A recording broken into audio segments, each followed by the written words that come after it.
സദസ്സിന് എൻ്റെ വിനീതമായ നമസ്കാരം. കൂട്ടുകാരെ, നിങ്ങൾ രാജാക്കന്മാരെ കുറിച്ച് കേട്ടിട്ടുണ്ടോ? പണ്ട് നമ്മുടെ രാജ്യം ഭരിച്ചിരുന്നത് രാജാക്കന്മാരായിരുന്നു.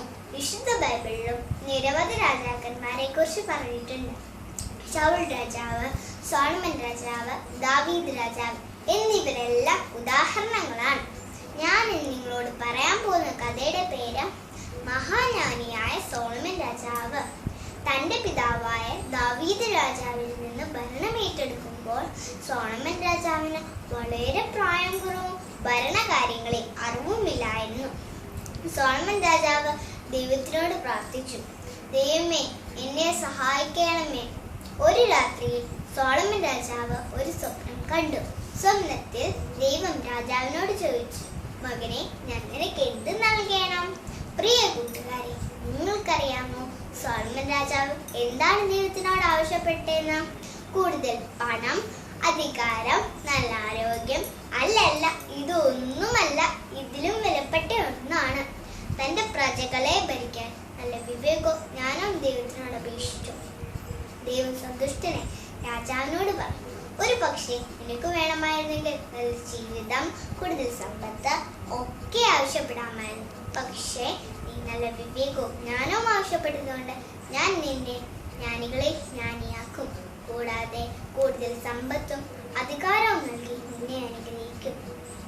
കുറച്ചു ദിവസങ്ങൾക്ക് ശേഷം രണ്ടമ്മമാർ ഒരു കുഞ്ഞുമായി രാജാവിൻ്റെ അടുക്കലെത്തി. ആദ്യത്തെ അമ്മ പറഞ്ഞു, രാജാവേ, ഞങ്ങൾ രണ്ടുപേരും ഒരേ വീട്ടിൽ താമസിക്കുന്നു. ഞങ്ങൾക്ക് 2 പേർക്കും ഓരോ കുഞ്ഞു പിറന്നു. പിറ്റേ ദിവസം രാത്രിയിൽ ഇവളുടെ കുഞ്ഞ് മരിച്ചു. ആ മരിച്ച കുഞ്ഞിനെ എൻ്റെ അടുക്കൽ കിടത്തി ജീവനുള്ള കുഞ്ഞിനെ അവളും എടുത്തു. എന്നിട്ട് ജീവനുള്ള കുഞ്ഞ് അവളുടേതാണെന്നും മരിച്ച കുഞ്ഞ് എൻ്റേതാണെന്നും അവൾ പറയുന്നു. ഇത് കേട്ട് രണ്ടാമത്തെ അമ്മ കരഞ്ഞുകൊണ്ട് പറഞ്ഞു, ഇല്ല രാജാവേ, ഇല്ല, ജീവനുള്ള കുഞ്ഞ് എൻ്റേതും മരിച്ചത് അവളുടേതുമാണ്. ഇത് കേട്ട് രാജാവ് പറഞ്ഞു, നിങ്ങൾ 2 പേരും പറയുന്നു ജീവനുള്ള കുഞ്ഞ് നിങ്ങളുടേത്, മരിച്ചത് മറ്റാളുടേതുമാണെന്ന്. രാജാവ് ഒരു നിമിഷം ആലോചിച്ചു, എന്താണ് ഇതിലൊരു പോംവഴി? രാജാവ് അടുത്തിരുന്നവടനോട് പറഞ്ഞു, പോയി ഒരു വാൾ കൊണ്ടുവരിക. പ്രിയ കൂട്ടുകാരെ, നിങ്ങൾക്കറിയാമോ സോളമൻ രാജാവ് ആ വാളുപയോഗിച്ച് എന്താ ചെയ്തതെന്ന്? രാജാവ് ഭടനോട് പറഞ്ഞു, ജീവനുള്ള കുഞ്ഞിനെ 2ആയി മുറിച്ച് 2 അമ്മമാർക്ക് കൊടുക്കാം. ജീവനുള്ള കുഞ്ഞിന്റെ അമ്മ പറഞ്ഞു, അരുത് രാജാവേ, അരുത്, കുഞ്ഞിനെ കൊല്ലരുത്. ജീവനുള്ള കുഞ്ഞിനെ അവൾക്ക് കൊടുക്കുക. കുഞ്ഞ് ജീവിച്ചിരിക്കുന്നതെങ്കിലും എനിക്ക് കാണാമല്ലോ.